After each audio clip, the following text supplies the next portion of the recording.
Joining now our roundtable, we have Democratic strategist Joel Payne, Evan Siegfried, Republican strategist, and Washington bureau chief for the USA Today, Susan Page. Thank you all for being with us. So, as I try to catch my breath here, I'm going to turn it over to you, Susan. But that question I asked over there, I'm interested in what everybody here thinks about that. The president's poll numbers have absolutely dropped in the last 2 weeks. I think you could trace that the decline started sometime in late August. A lot of different theories. What do you think is going on there? Here's something extraordinary. Is that, look at the economy.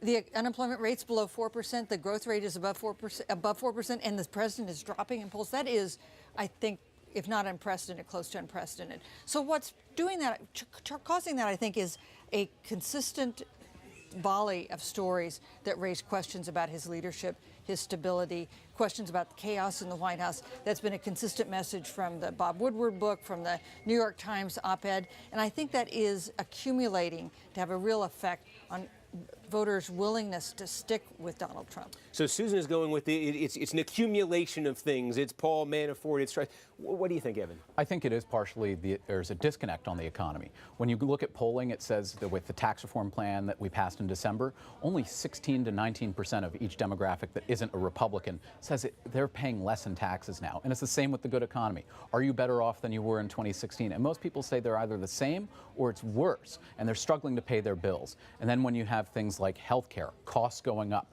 and how there's access to doctors shrinking, you have Democrats winning on that message. But it's also just this anger that has been unleashed in the country at government getting nothing done. 2016 was a shot across the bow for both parties, saying you need to get results. And what are the big results? Senate Republicans can't hang their hat on Neil Gorsuch and ultimately Brett Kavanaugh. We need to have more than that, and we're not seeing it. And we're also seeing a surge in women voters who are saying we're done, especially white, college-educated, suburban married women who have been abandoning the GOP. But the one demographic we have been ignoring and is showing signs that they'll actually turn out, young voters and millennials. And they've never gone for the Republican Party. 1 in 5 millennials identify with the Republican Party. Republican leaders said, oh, you know, as they get older and get jobs and pay taxes, they will actually become conservative.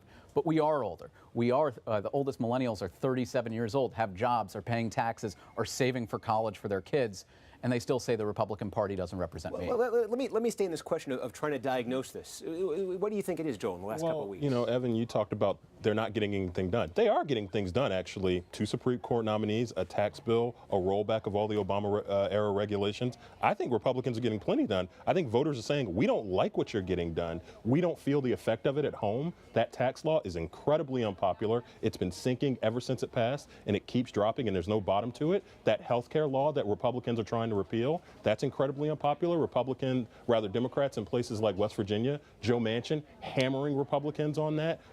The voting public is saying we don't like the change that Republicans are trying to bring. So I think that's actually what you're seeing being reflected here. You mentioned West Virginia, and there was a new ad this week, Joe Manchin running for re-election there, the Democrat. He had a famous ad in 2010 when he ran for the Senate where he shot the cap and trade bill the Obama administration was pushing. Yeah. Now he's shooting a lawsuit that his opponent, the Republican Attorney General, has filed against the ACA. So interesting to see those politics change. He certainly wasn't running on the ACA in 2010. But Susan, and you mentioned this at the top, this issue of the economy, the unemployment rate dropping under 4%, all of where the stock market is, where it's been since Donald Trump became president, this continuous growth there.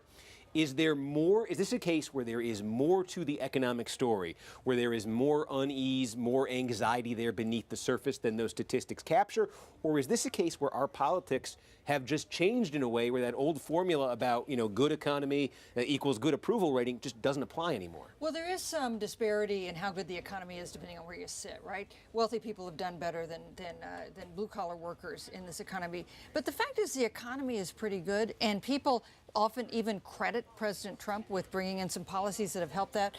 But what are the headlines about President Trump? The White House has not had a consistent message focused on the economy.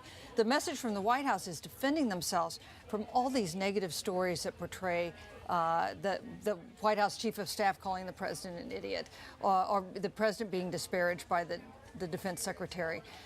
It's hard, I think, to get over those stories even when people feel like the economy is pretty good. You know, when we ask people, are we in a recovery? We get record high numbers of people saying, yes, we're in a recovery. But is the country headed in the right direction? People do not feel the country's headed in the right direction.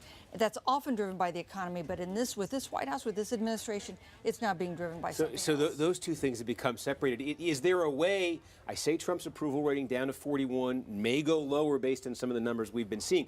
We have seen his numbers bounce around a little bit in the past. I was looking back at it at the end of last year. He was down well into the 30s, his average approval rating. I said over the summer he got to 44%. Republicans tell you there's a difference there. 44% they think they can keep the House, 38% they think they've got no chance. We still got 2 months. Can he get it back up by Election Day? He could get it back up, but also I could have a date with Jennifer Lawrence tonight. I think that we are seeing that the public has made up their minds on President Trump. They feel that there's too much drama in Washington. And we also see in the polls that Susan referenced a desire among the electorate, including many Republicans, or a small portion of them, to have Congress be a check on the president. And that is something we haven't seen in a long time, where a party, even within itself, is saying, a good number of them, we want checks and balances, and we want accountability in Washington. And I think we've also seen people go out and independently organize behind the scenes, and that's what happened in Virginia. That's how the House of Delegates almost flipped to the Democrats in 2017. And I think it's happening across the country. Well, Joel, I have to ask you this, though. I mean, I can think back to so many flashbacks to the 2016 campaign where Trump's numbers appeared to be collapsing. The Access Hollywood tape is the most famous example. It is by no means the only example from 2016, and yet they did return to that baseline right before Election Day, just enough for him to get by as a Democrat.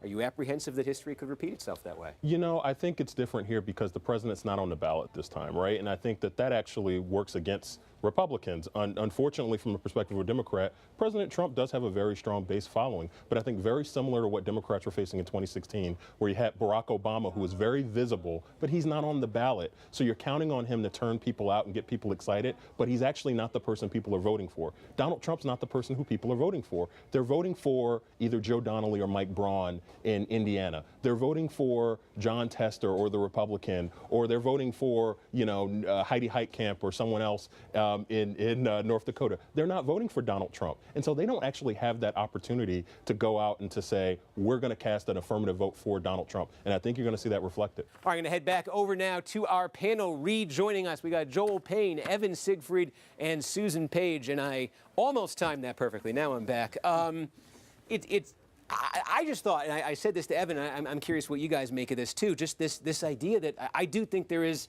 a disconnect there between maybe things that we talk about in sort of the news business all the time and what's on the mind of voters out there. Well, that's always true. People always care most about what's happening to them. But I got to say, we had a Suffolk University poll in Maine about a month ago, and we said, what is the most important issue affecting your vote? And the number one issue that people from Maine said was Trump. It doesn't tell you whether they wanted to vote for Trump or against Trump, but it said that even though they're concerned about pocketbook issues, the president looms pretty large in our politics. It'll be interesting to see, too. I mean, it is. You set this up before, Evan, but this district right here, it's one of the tests. Donald Trump got that surge turnout, got that surge energy in 2016. The reason he's president is he took places that for at least a generation had been voting Democratic, and he got them to vote for him. And what's the reaction in those places going to be in 2018? Well, we've seen it in 2017. As I talked about, there are the married white suburban women who have went out, and they were the ones who gave us in the Republican Party the majority in the House and in the Senate from 2010 on. And they turned around in 2017 in the special elections and in Virginia and in New Jersey and in Westchester County here in New York, and they said, we're done. We're abandoning the Republican Party, and we're sending a message. They wake up every morning, they get their kids ready for school, and they feed them breakfast. Then they go to their jobs themselves or deal with household chores if they're a stay-at-home mom. And then they pick their kids up, and they deal with chaos day in and day out. And to see it on Twitter, they don't like it. And they see that nobody is holding the president accountable, and they say, you know what, it's time to give the other side a try. Joel, we mentioned, too, this district, and it's not just Maine 2nd, it's sort of just a stand-in for a lot of districts like it throughout the Midwest in particular, but places that President Obama carried decisively in 2012, places that for, boy, I hope my microphone is still on. Something just fell off me here. Places that have been Democratic for so long that swung with Donald Trump. There seems to be this debate I notice on the left in the Democratic Party now about the future direction. Is it to try to win back those voters, or is it to say, you know what, they've kind of crossed a line there, and they're gone, and it's now about expanding to different. How do you look at that? Well, I look at it like this. I think Democrats actually have been very smart about finding candidates that fit. in different places. So we talked about, obviously, ad nauseum, Connor Lamb. We've talked about Doug Jones. We've talked about people around the country where Democrats have been viable in places where maybe they shouldn't have been. This candidate here, Jared Golden, a veteran, somebody who is definitely not sitting there reading off of Democratic DNC talking points every day. He's somebody that's going to speak to his district. And I think Democrats have actually been really smart about finding these types of candidates that are going to translate at home at these districts in ways where maybe Democratic candidates in the past haven't. So to that point, I actually think Democrats have a 50-state strategy unlike they've had the last couple cycles. Well, this is one of those districts we will be watching closely on election night, although I should point out the other interesting thing about Maine this year is they're doing this thing called instant runoff voting. So that race, if nobody gets to 50% there on election night, we may have to wait a week to find out who wins it. And in Maine, they do like to vote for independent candidates. Joining our discussion now, along with Joel and Evan, is Brianna Joy Gray, senior politics editor for The Intercept, and Benji Sarlin, political reporter at NBC. He joins us from Washington. Thanks, everybody. And Brianna, let me bring you in on that. Barack Obama back out there. I'll give you the sort of the cynical take on it that you'll hear is Barack Obama in 2010 in the midterms, in 2014 in the midterms, in 2016 in the general election, tried as hard as he could to boost his party, and without his name being on the ballot, was unable to do so. Would it be any different in 2018? I think it has the potential to be different. I think that people still find him to be an incredibly popular president, and he has the ability to bring attention and give real credibility to ideas that have been maligned by a certain segment of the Democratic Party who's still living, unfortunately, in 2016. So I think one of the most remarkable things we saw from the speech he recently gave at college was that he referred to Medicare for All as a great new idea. And a lot of people on the left were a little stunned by that, considering that we've been kind of defending Medicare for All and been really encouraged by a lot of progressive candidates who've taken up that mantra. But there's still a cohort of both kind of traditional Democrats and voters who are resistant to the idea because of his associations with Bernie Sanders. So his ability to lend his stamp of approval to policies, progressive policies like that, is extraordinary, mostly because it has a unifying effect within the party. I was trying to see, though, Evan, where the calculation is here for Democrats, for folks around Obama, in terms of where they think he's helping. I thought it was noteworthy that they chose to send him in that first weekend out to California, Southern California. And these are districts, a lot of them Orange County, traditionally Republican. Voters who didn't like Trump that much. Trump lost a lot of these districts, but the Republican incumbents were still able to win.